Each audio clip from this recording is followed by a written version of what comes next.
Tapi menurut Bapak, apakah seni rupa itu bisa tergantikan oleh AI? Kalau bicara seni rupa semua perlu gitu ya, semua perlu. Berarti mencoba itu sangat-sangat penting ya Pak di Oh dunia. iya iya. Kapan kita harus melakukan skill seni rupanya? Kapan? Heeh. Kamu maunya kapan?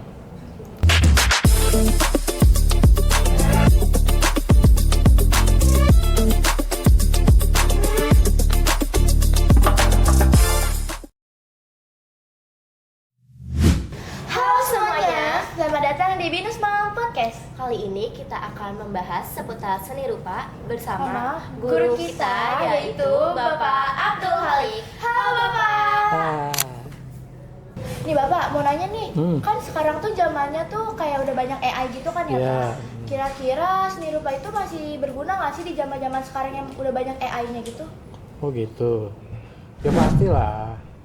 Kan AI itu adalah perkembangan dari kelanjutan dari disiplin ilmu seni rupa itu sendiri. Dalam AI itu kan ada unsur warna, ada unsur bentuk, ada apa namanya keseimbangan. Kita bicara masalah tekstur, warna dan macam-macam. Unsur warna, elemen visual, itu semuanya ada dalam disiplin ilmu seni rupa. Kemudian dikembangkan secara teknologi melalui AI itu sendiri. Jadi dasarnya memang tetap kita harus mempelajari ilmu seni rupa. Seperti itu. Tapi ya Pak, kapan sih kita tuh bisa mengaplikasikan seni rupa itu? Kapan? Heeh. Kapan saja dan di mana saja. Seni rupa itu kan bukan bicara masalah gambar saja ya. Seni rupa itu luas. Ada ilmu desain, ilmu tata letak, kemudian ilmu menata warna. Bahkan kita memakai baju pun, itu kalau tidak paham dengan prinsip warna, ya, warna apa yang cocok, itu akan nyambung. Kalau kita akan lebih apa namanya lebih enak kalau kita memakai baju, kalau kita paham dengan prinsip-prinsip warna yang tadi. Warna ini bajunya dengan cocoknya dengan kerudung apa kan gitu. Kemudian celananya warnanya apa. Kalau kita paham tentang warna, maka keren dah pokoknya. Kalian harus paham dengan dunia seni rupa. Gitu ya. Oh nih Pak, kan kita ini SMK nih ya. Iya. Kira-kira menurut Bapak itu apa aja sih jurusan di SMA atau di SMK itu yang kira-kira seni rupanya tuh dibutuhin banget Pak? Seni rupa itu sebenarnya lintas pengetahuan, lintas profesi, itu nyambung semuanya, dibutuhkan di semua bidang profesi. Contohnya apa? Perhotelan misal, bagaimana cara menata, itu kan bicara masalah interior ya kan. Kemudian penggunaan warna tembok sebuah ruangan, itu bicara masalah seni rupa juga. Kemudian spray yang dipakai itu warnanya apa, dicocokkan dengan nuansa apa ruangan itu. Di situ di seni rupa dipelajari juga seperti itu. Terus di mana lagi? Di kuliner misalnya. Dalam penyajian makanan itu si penyaji itu harus paham bagaimana cara meletakkan makanan yang estetis.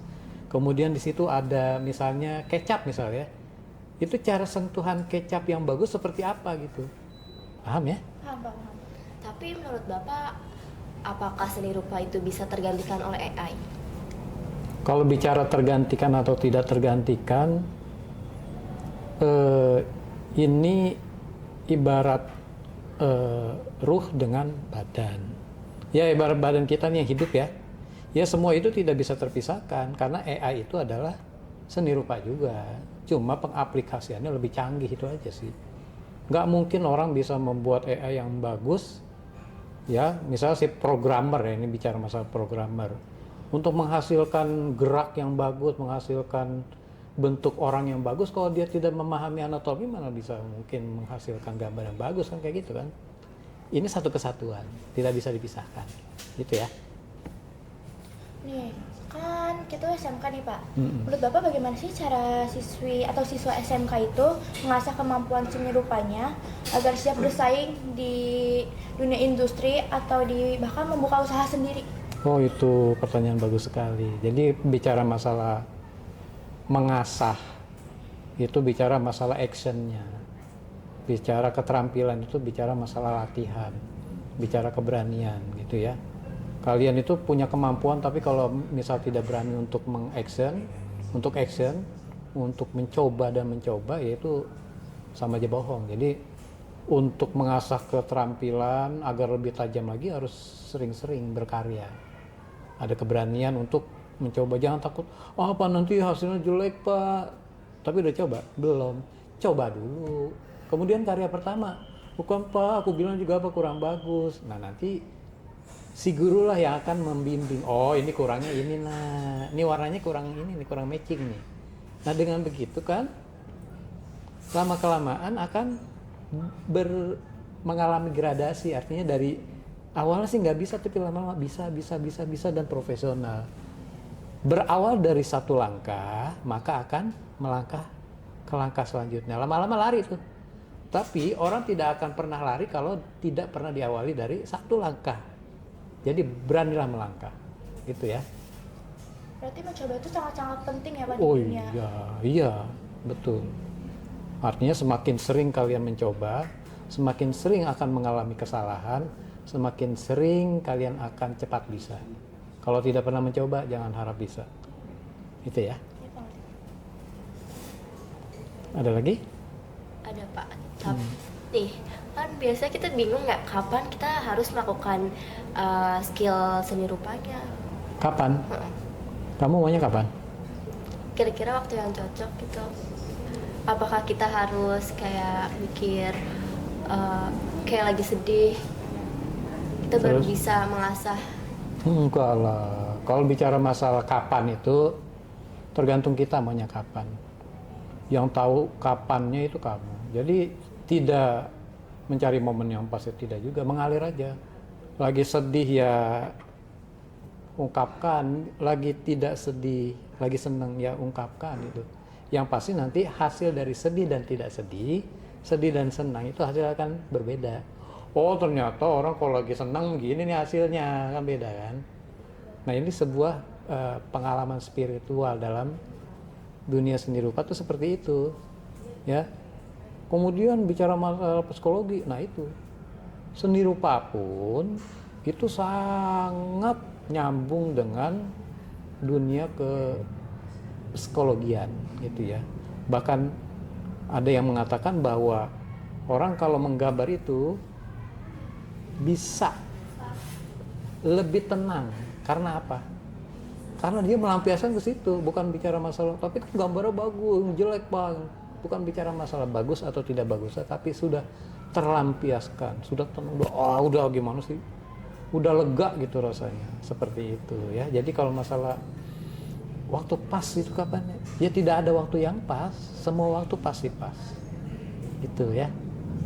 Ya Pak, tadi kan Bapak sempat menyinggung unsur psikolog gitu kan ya Pak.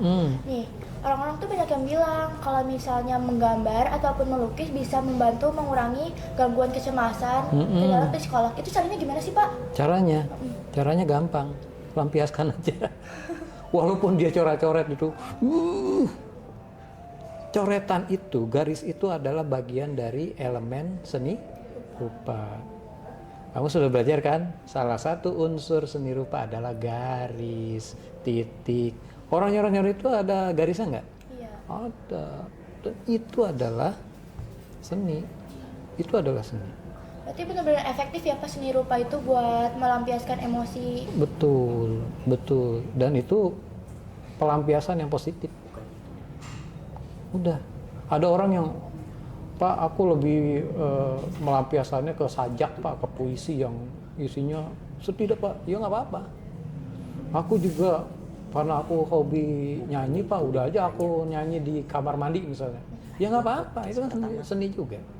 Kan seni itu ada banyak kan, ada seni rupa, ada seni musik, ada seni tari, seni suara, dan macam-macam.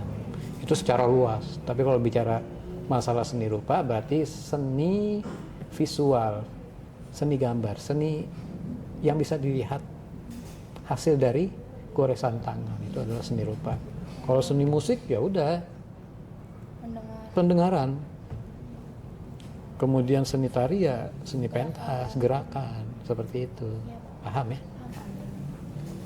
Bapak kan seorang seniman. Gimana sih awal Bapak mula mempelajari seni itu?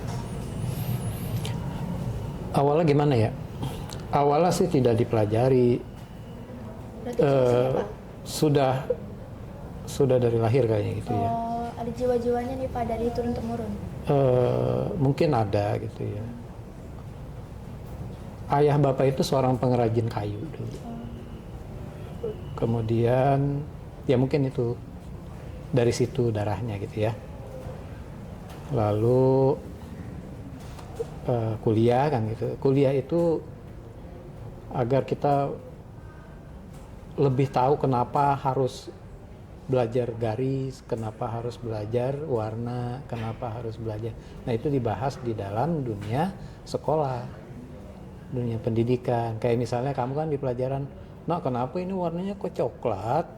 Iya Pak, karena warna coklat ini menggambarkan suasana tradisional. Itu kan alasan masing-masing dan itu dipelajari di bangku sekolah. Kalau kita tidak belajar ya istilah belajar ya, entah di bangku sekolah atau tidak ya, tapi melalui belajar itulah kita akan tahu apa yang kita kerjakan, apa yang kita buat, kayak gitu. Kalau misalnya nih Pak, kan tadi tuh Bapak sempat ngomong kalau misalnya seni budaya sama seni rupa gitu kan. Nah, aku tuh sebenarnya bingung nih Pak, apa sih bedanya seni lukis atau seni rupa itu sama seni budayanya ini? Soalnya kan kadang kalau di pelajaran gitu, kadang ada beberapa sekolah gitu yang nulisnya seni rupa, tapi ada juga beberapa sekolah yang tulisnya seni budaya, padahal sama-sama kayak ngelukis, kaligrafi gitu Pak. Jadi kalau di pelajaran itu kan tertulis ya, seni budaya. Nah dalam budaya itu kan ada budaya rupa, ada budaya musik ya. Budaya itu apa sih? Gitu pertanyaan. Ini kayaknya guru ini nih, guru sejarah yang lebih tahu. Tapi yang Bapak tahu budaya itu adalah kebiasaan ya. Kebiasaan. Membudayakan gitu. Ini nih buang sampah sembarangan sekarang membudayakan gitu. Nah itu kebiasaan orang membuang sampah sembarangan misalnya. Iya. Sudah membudaya, artinya sudah jadi akar kebiasaan kita misalnya gitu. Nah itu budaya kan gitu ya. Nah kemudian kebudayaan ini ditampilkan dalam bentuk lukisan misalnya, atau dalam bentuk batik, dalam bentuk patung, ya kan? Artinya di dalam patung itu, di dalam batik ini mengandung unsur-unsur kebudayaan bangsa Indonesia. Makanya karya seni itu bukan hanya sekedar sebuah gambar aja, enggak. Dia mengandung filosofi, mengandung sejarah, mengandung nilai norma sopan santun dan dalam deh pokoknya.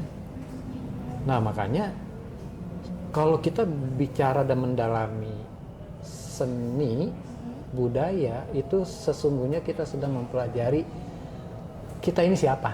Oh iya. Seni batik kita bisa mempelajari sejarah batik, batik itu dari mana, pembuatnya siapa, cara buatnya bagaimana, ya kan? Iya Pak. Itu sedalam itu, dalam banget kalau belajar seni itu, kayak gitu kira-kira.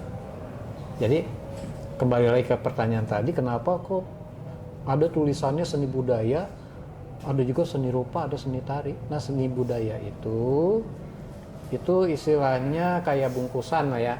Ketika bungkusannya dibuka, ternyata di dalamnya ada buah apel, ada buah jeruk, ada buah ini. Ibaratnya buah apel adalah seni rupa, jeruk adalah seni musik. Dikemas dalam sebuah mata pelajaran seni budaya. Cuma ada sekolah yang memprioritaskan pelajaran seni rupa misalnya, atau ada yang memprioritaskan seni musik aja kan gitu. Jadi itu tetap dalam bingkai seni dan budaya Indonesia. Oh itu. Gitu. Paham ya? Paham Pak, paham. Berarti tuh ternyata seni rupa tuh macamnya banyak banget ya Pak? Banyak banget. Kan ada ilmu desain, Desain itu ada desain eksterior, interior, fashion, kan gitu. Terus ada seni kriya, seni kerajinan. Seni kerajinan itu ada tenun, ada batik, ada anyam, ada pahat, ya. Terus seni apa lagi? Misalnya seni, banyak deh, banyak banget. Kayaknya kalau kita bahas satu persatu waktu nggak cukup. Nanti kita akan pelajari di kelas gitu ya, satu persatu. Nih, Pak, sebelumnya kan Bapak sempat bilang kalau skill Bapak itu sudah ada sejak lahir. Nih, Pak, berarti skill seseorang seniman itu harus punya sejak lahir atau bisa kita dapatin sih kalau kita berlatih? Sepemahaman Bapak ya, yang Bapak pelajari gitu, sepemahaman yang sudah Bapak pelajari, misalnya orang nyanyi nih ya, orang nyanyi aja. Orang yang sudah punya bakat suara dari kecil untuk melantunkan sebuah lagu itu kayaknya enteng banget gitu ya. Cengkoknya gitu kan. Itu sudah ada dari sana udah begitu. Ketika dia belajar itu lebih gampang. Coba kamu nyanyiin lagu ini, gampang aja dia. Ada pun salah-salah dikit, salah dikit nih, cuma diinin. Nah, kayak gitu. Lebih gampang. Beda dengan orang yang tidak punya skill dan suara pas-pasan gitu. Coba kamu nyanyi nih, nah gitu ya nyanyinya. Cengkoknya nggak dapet nih gitu. Nyanyi sih bisa, tapi mungkin dengan karakter yang ya kurang memenuhi standar lah begitu ya.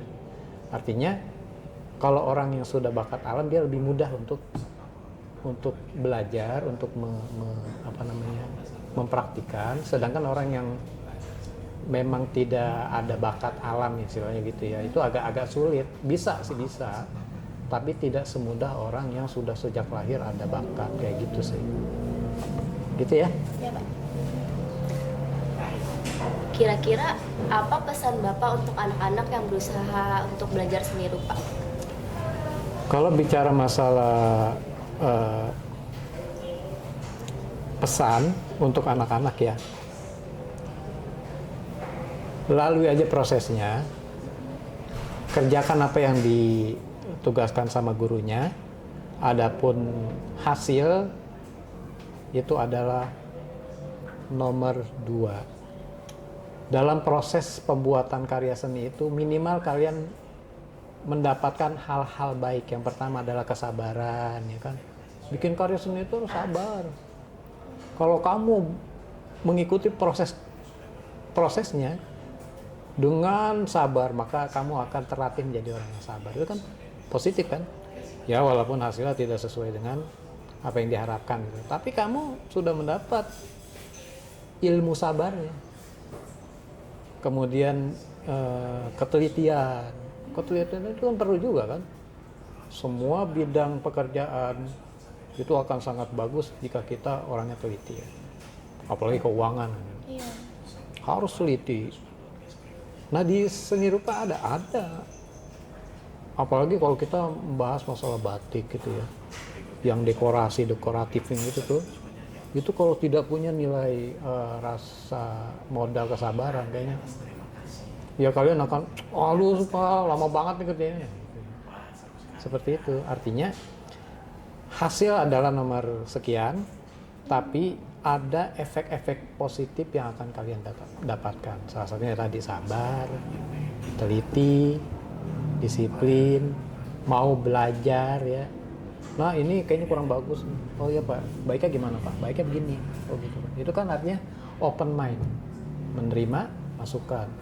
Jangan merasa udah bener aja. Nah ini kayaknya kurang ini Pak. Oh enggak Pak, ini kok enggak begitu. Jadi sekali lagi banyak sekali hal positif yang akan kalian dapatkan. Itu pesan dari Bapak semuanya. Oke? Wah, nggak kerasa ya Kak, saking serunya episode kali ini kayak nggak serasa banget, kayak cepet banget deh. Iya, tahu-tahu udah 20 menit lebih ya. Ada kalimat nih sejam Pak. Sejam ya, aduh. Oke lah kalau gitu. Nah, terima kasih teman-teman sudah menonton podcast kali ini. Sampai jumpa di Binus Podcast berikutnya.